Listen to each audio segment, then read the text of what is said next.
Di tahun 1859, seorang pria menerbitkan sebuah buku yang akan mengguncang fondasi kepercayaan manusia dengan judul On the Origin of Species.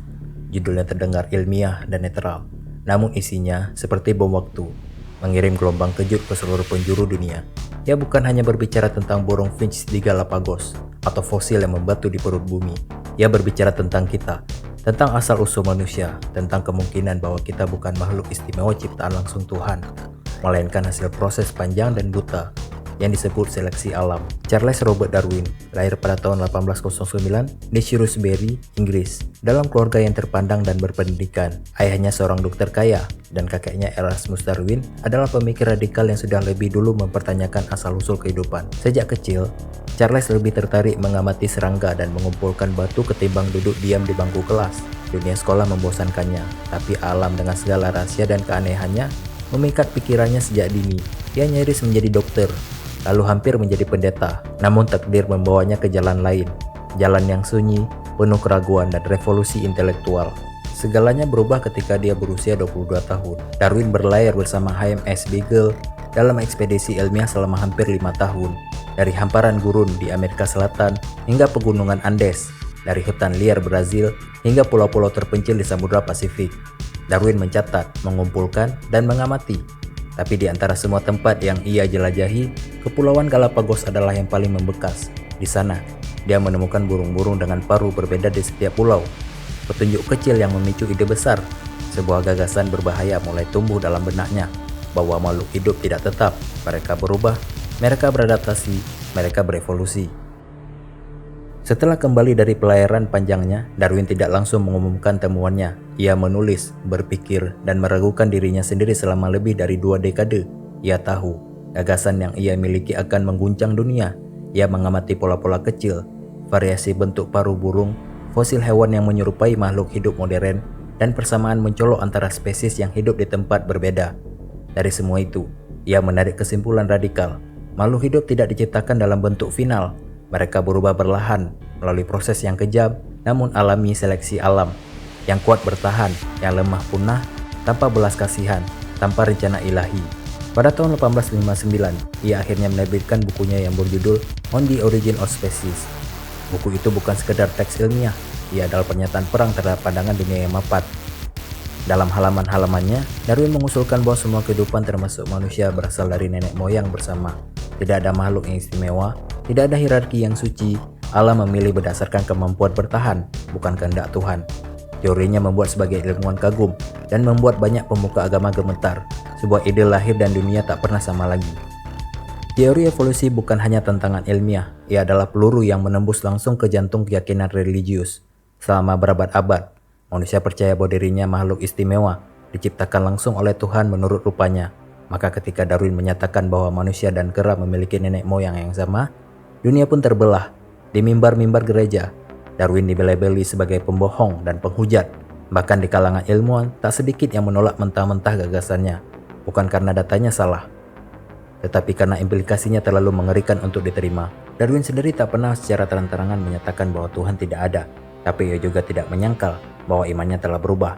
Dalam surat-surat pribadinya, tampak bahwa ia lebih dihantui keraguan daripada semangat untuk menghancurkan kepercayaan. Namun, terlepas dari niatnya, dunia melihatnya sebagai simbol benturan antara sains dan agama. Seiring berkembangnya pemikiran Darwin, muncul pula interpretasi liar yang melenceng dari maksud ilmiahnya. Beberapa tokoh mulai memelintir konsep seleksi alam yang menjadi alat pembenaran ideologi rasis. Dalam benak mereka, jika alam memilih yang paling kuat, maka ras tertentu dianggap lebih unggul secara alami. Lahirlah istilah seperti social Darwinism, gagasan bahwa perjuangan hidup manusia harus mengikuti hukum alam yang brutal, di mana yang lemah memang layak tersingkir. Dari sinilah tumbuh benih-benih eugenika, diskriminasi, bahkan kebijakan yang kelak digunakan untuk melegitimasi kolonialisme dan genosida. Ironisnya, Darwin sendiri tidak pernah mendukung pandangan seperti itu. Dalam tulisannya yang lebih personal, ia justru mengungkapkan empati mendalam terhadap penderitaan umat manusia dan menolak anggapan bahwa moralitas bisa direduksi menjadi persaingan semata. Namun sejarah tidak selalu ramah pada niat. Nama Darwin, meski sebagai ilmuwan, terseret dalam pusaran politik rasial yang menggunakan seleksi alam sebagai tameng.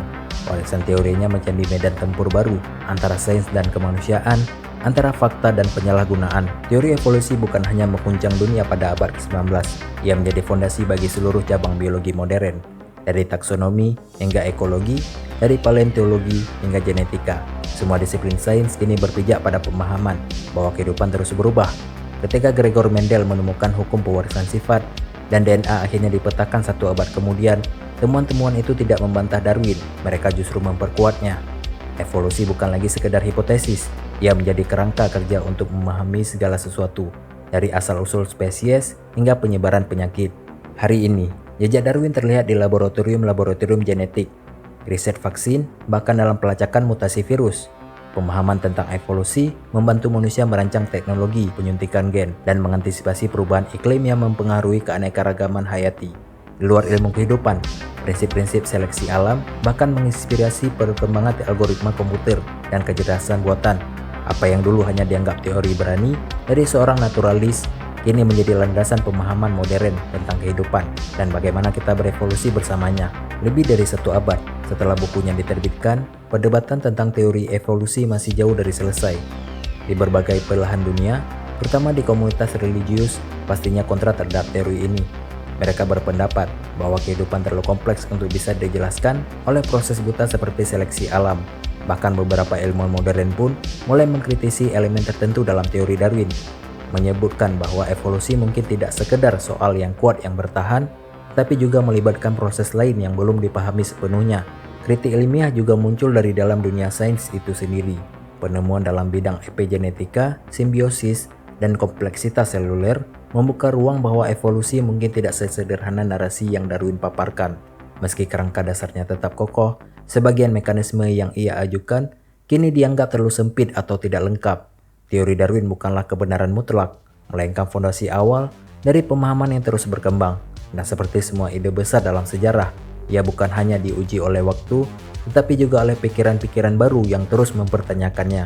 Sebagai pengamat, kita tak bisa menutup mata terhadap kekuatan teori evolusi dalam menjelaskan proses biologis, tapi kita juga tidak bisa sepenuhnya menerimanya sebagai satu-satunya kebenaran tentang asal-usul dan tujuan hidup manusia.